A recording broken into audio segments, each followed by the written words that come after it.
À quel âge irez-vous en retraite? C'est la question que se posent beaucoup de Français actuellement lorsque vous suivez l'actualité suite à l'introduction d'un projet de, de révision des systèmes de retraite en France. Parmi ces éléments, il y a l'âge de départ à la retraite qui fait couler beaucoup d'encre et de salive. Ce projet prévoit donc le passage de 62 ans actuellement à 64 ans d'ici 2030. Alors, cette actualité nous permet de poser un certain nombre de questions, à savoir, premièrement, quelle est la situation de l'âge de départ à la retraite dans certains pays à travers le monde, et puis pourquoi les politiques s'engagent très souvent à mener des réformes au niveau des systèmes de retraite, malgré la réticence, malgré la résistance des syndicats, des employeurs, des travailleurs, qui poussent parfois à des mouvements d'humeur.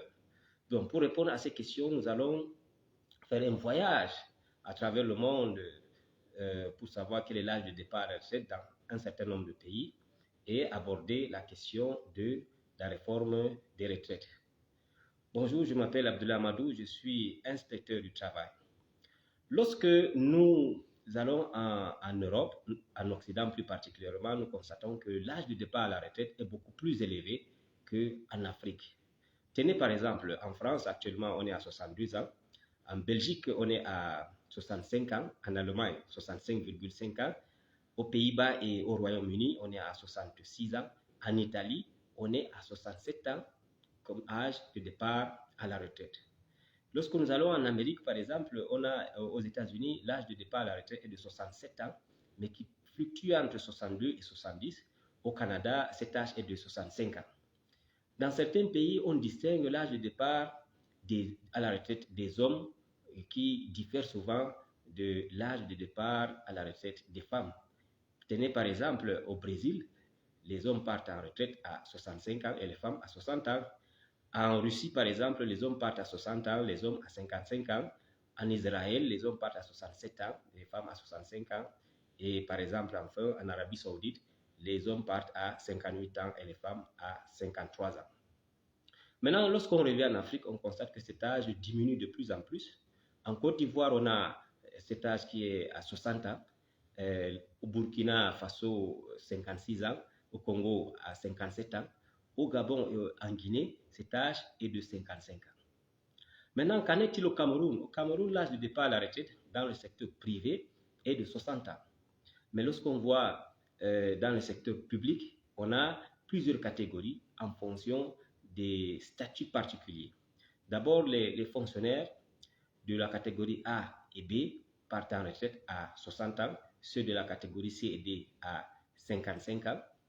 En ce qui concerne les agents de l'État relevant du Code du travail, on a les décisionnaires, c'est-à-dire ceux qui sont de la première à la sixième catégorie, partent en retraite à 55 ans, et les contractuels, ceux qui sont de la septième à la deuxième catégorie, partent en retraite à 60 ans. Lorsqu'on voit les statuts particuliers, par exemple, des enseignants du supérieur des universités, les chargés de cours partent en retraite à 60 ans. Quant aux maîtres de conférences et aux professeurs, ils partent en retraite à 65 ans. En ce qui concerne les magistrats, on a trois catégories. On a les magistrats de premier et de deuxième grade qui partent en retraite à 58 ans. Ceux du troisième grade partent en retraite à 60 ans.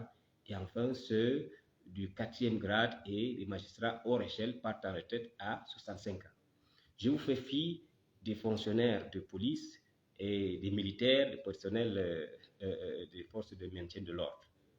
Maintenant, revenons à notre question, celle de savoir qu'est-ce qui pousse les politiques à se forcer, à réajuster, à réformer à chaque fois l'âge de départ à la retraite. D'abord, pour comprendre cette question, il faudrait savoir que dans les pays francophones, le système de sécurité sociale est basé sur le système de répartition.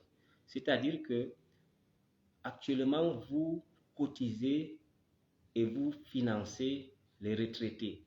L'argent que vous cotisez ce mois servira de payer la pension aux retraités de ce mois. Ça veut donc dire que il n'y a pas un compte d'épargne proprement dit qui vous permet à la fin de votre carrière de récupérer tout ce que vous avez eu à cotiser. C'est plutôt un système de répartition. Les actifs financent les non-actifs, les retraités. Donc, à un certain moment, vous conviendrez avec moi que avec le système de démographie, qui à l'époque on avait de moins en moins de retraités, mais avec le temps on a de plus en plus de retraités, ce qui fait que de moins en moins d'actifs arrivent à financer de plus en plus des non-actifs.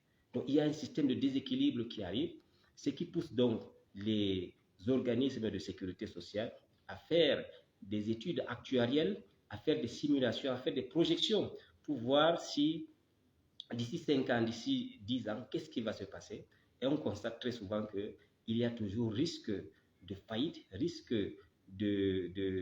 d'avoir une caisse au rouge. Donc c'est pour cela qu'il faut à chaque fois anticiper, à chaque fois il faut réajuster. C'est pour cela que ces systèmes-là poussent à ce qu'à chaque fois qu'on puisse réajuster, réadapter pour qu'on n'ait pas une situation de non-paiement, une situation de faillite. Et à côté de ce système, il faudrait savoir qu'il y a également un autre système. Il y a un système dit de capitalisation. Ça, c'est ce qu'on trouve beaucoup plus dans les pays anglo-saxons.